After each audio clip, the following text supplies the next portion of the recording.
நமக்கு கெட்ட கனவுகள் வராமல் இருக்கவும் எதிர்மறை ஆற்றலை விரட்டி அடிக்கவும் நாம் கேட்க வேண்டிய சுப்பிரமணிய பஞ்சக ஸ்தோத்திரத்தை தான் பதிவில் பார்க்க போகிறோம். முருகபெருமானின் சுப்பிரமணிய பஞ்சக ஸ்தோத்திரத்தை ஒரு முறை கேட்டால் எப்பேற்பட்ட கெட்ட கனவுகளும் எதிர்மறை ஆற்றல்களும் விரட்டி அடிக்கப்படும்.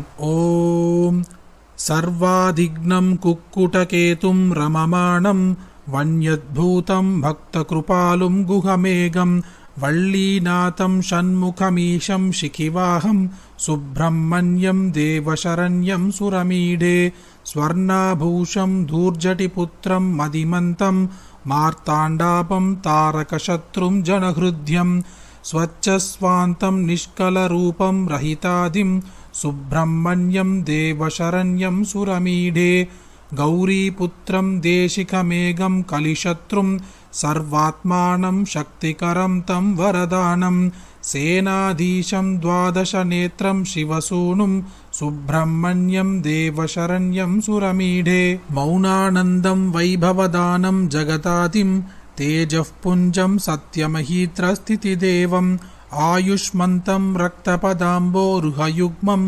சுப்பிரமணியம் தேவசரண்யம் சுரமீடே நிர்நாசம் தம் மோகனரூபம் மகனீயம் வேதாகாரம் யஜ்ஞஹவிர்போஜனசத்வம் ஸ்கந்தம் சூரம் தானவதூலாநலபூதம் சுப்பிரமணியம் தேவசரண்யம் சுரமீடே. வெறும் 2 நிமிடங்களுக்கும் குறைவாக இருக்கும் இந்த சுப்பிரமணிய பஞ்சக ஸ்தோத்திரத்தை தினமும் தூங்குவதற்கு முன்பு ஒரே ஒரு முறை கேளுங்கள்.